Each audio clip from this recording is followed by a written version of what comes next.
Mga DDS dyan na nag-wish na tayo ay mahulog sa West Philippine Sea at hindi na makabalik ng Maynila. Nako, sorry na lang po at tayo ay buhay na buhay coming back to Manila. Alam nyo, yung wini-wish ninyong kasamaan or masama sa kapwa ninyo ay babalik yan sa inyo at sa inyong pamilya 1,000 times. At syempre sa mga kababayan natin na sumusuporta sa ating advokasya at sumusuporta sa misyon na ito, maraming salamat po sa inyo. Thank you so much for your prayers, for our safety and safe journey. Ang pangakong napako ng fingering load of the DDS ay natupad na. Si Akbayan Representative Kong Dada na ang tumupad sa pinangakong jet ski to the West Philippine Sea. At syempre, historic moment din ang ating pagtirik ng bandila ng Pilipinas doon. Successful din ang turnover ng mga food supplies, medical supplies, at school supplies para sa mga kabataan. At ang mga matatapang na volunteers na doctors ay nakapagbigay din ng serbisyong medikal sa ating mga kababayan doon sa Pag-asa Island. Ito po si Lovey Granada ng 4th Civilian Mission to the West Philippine Sea, Balik Pag-asa. Again and again, we say, West Philippine Sea, atin ito. Mabuhay ang Pilipinas! See you around! West Philippine Sea! Atin ito! Di papasakop sa mga lintik! Di papasakop sa mga lintik! Di papasakop sa mga lintik! Nagtatrabaho rito, galit po ako sa maling sistema, galit po ako sa anumang uri ng korupsyon, galit po ako sa anumang nagpapahirap sa taong bayan. Galit na si Bongo sa korupsyon at sa anomalya. May amnesia ka? Hindi namin nakakalimutan yung pamilya mo. Kasama sa listahan ng korap na kontraktor. Ha? Kala mo nakalimutan na namin? Yung pamilya mo nakasama sa anomalya, sa flood control, at may substandard project. Nakalimutan nyo na? Bilis mo naman magka-amnesia, nagmalinis ka pa. Sabi pa niya, ha? Tahimik daw siya na nagtatrabaho. Wow! Saan ka nagtrabaho? Kanino ka nagtrabaho? Ano ang iyong tinrabaho? Yun ba yung kalugaw mo na may kunting itlog, 1/4 na itlog? Or yung pinamigay nyo sa nasunugan na balding maliit na may karton sa ilalim, may 2 sardinas, may 2 noodles at 1 kilong bigas? Ano ba ginawa nito? Sige nga, didiin sabihin nyo, ano? O yung sabihin, malasakit na naman yun, di puta. Alam nyo, umay na kami pakinggan yung mga ganyan yung salita. Sa totoo lang. Simula pa nung bata pa ako, hanggang sa nagkabuot-buot na ako, 30 anyos na ako, paulit-ulit lang namin naririnig yan sa mga politiko na ganyan. Paulit-ulit na lang. Paulit-ulit, nakakaumay. Lagi ganyan ang bukang bibig ng mga pulpol na politiko kagaya mo, Bongo. Ako si Sarayad, wakwak ng Davao.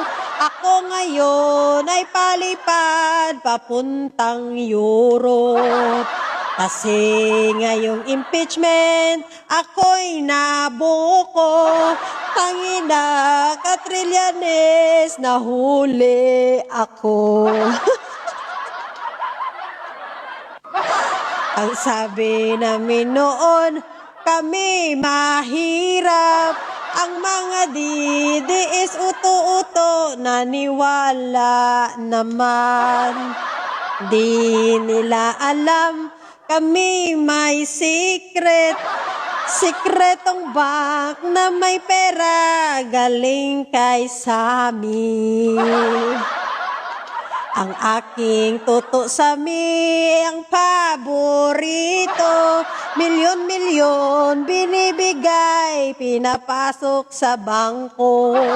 Ang perang galing sa droga, sarap sa buhay, o kay sarap ng buhay pag may drug lord na tropa.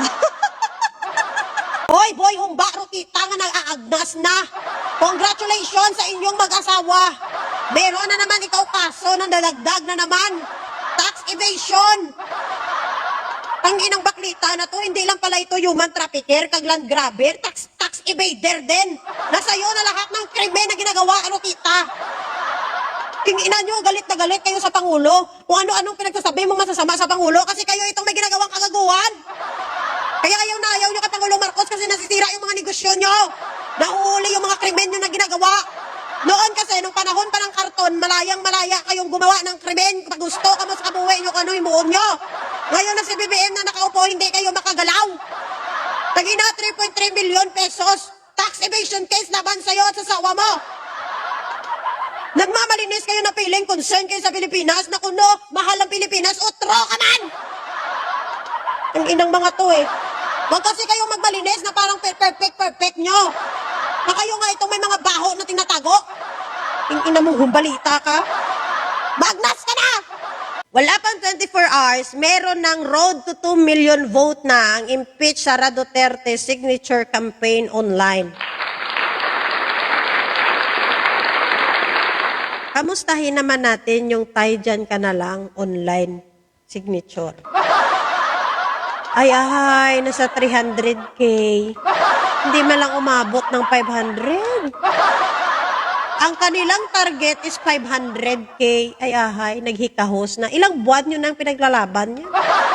Ilang buwan nyo nang campaign signature yan? Ay, hindi pa kayo umabot ng kalahating milyon? Ito lang ang ibig sabihin na talagang wala ng numero ang mga didishets. Hindi kasi nila madadaya yan eh. Kasi kailangan dyan ng email address. Unlike sa Facebook nila na maiingay sila kay 10 yung account nila na dami. Mga trolls man yan sila. Ngayon, dito natin mapatunayan talaga na talagang maraming Pilipino ang gustong-gusto na talaga ng accountability. At gustong matuloy ang impeachment case ni Sara at gustong mapanagot si Sara.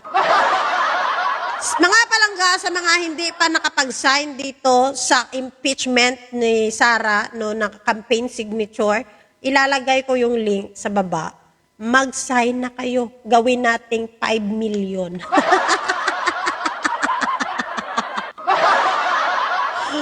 Eto ha, sa mga senador, sa mga congressman, kung makita nyo itong signature campaign na ito lang yung patunay na ang taong bayan ay mulat na po sa politika. At ito lang po yung patunay na maraming Pilipino, ang taong bayan na gusto na talaga ng accountability at gusto namin na matuloy ang impeachment ni Sara Duterte. Gusto namin i-trial siya at makita talaga ng taong bayan ang katotohanan. Ganun lang po ang inihiling ng taong bayan. Kaya sa mga senador, congressman na tinatakot na mga jablo, na mga Dutertes, and bla bla bla, na mga partido, na mga relihiyon, na nagsasabi sila na i-blacklist kayo, na sinasabi nila na hindi na kayo makakasali sa kanilang grupo, huwag kayong matakot. Nasa likod nyo po ang taong bayan. Dito pa lang mapatunayan namin sa inyo na mas maraming Pilipino ang gustong ng accountability. Yun lang po ang gusto ng Pilipino ngayon. Kaya huwag kayong matakot sa mga pananakot nila. You know why? Ito ha, huwag nyong kalimutan ang nangyari sa Antipolo. Isa yon sa warning sign na wala talagang numero at wala ng lakas ang Duterte. Kaya bakit kayo matatakot sa kanila? Binablap lang kayo ng mga yan. Dinadala-dala lang yan nila sa fighting spirit nila na matapang sila. Na ganito yung maaaring kasasapitan nyo na ganyan mangyayari. It's not true. Tingnan nyo ang Antipolo. Ang alyaga na dinala nila ng mga Duterte. Lahat na sila, pinag-ano na nila yun, pinagkakampaign na nila, pinagkakampanya na nila, diba? Ang ingay nila sa social media, nanalo ba? Diba hindi? O nasaan yung religious group na sinasabi nila na magpapanalo lokal? Natulungan ba? Hindi. Nasaan yung sinasabi nila na 32 millions na Pilipino ng mga DDS? Nasaan yun? Wala. 12,000 lang ang nakayanan nila sa Antipolo. Compare mo kay Akop na umabot ng 60,000 plus ang boto. Landslide. Diyan pa lang mapatunayan na sa inyo, mga senador at congressman, na hindi kayo dapat matakot sa mga sinasabi ng mga Duterte, Ichos Borichos. Ha? Taong bayan, nandito kami sa likod nyo. Taong bayan na gustong-gusto ng katotohanan at gustong-gusto na namin ng pananagutan. Yun lang po ang hinihiling sa inyo ng taong bayan. Kaya sana lang pakinggan nyo ang aming sinisigaw, pakinggan nyo ang aming hinihiyaw. Impeach Sara Duterte now. Yun lang. Ito na naman si stupid boy.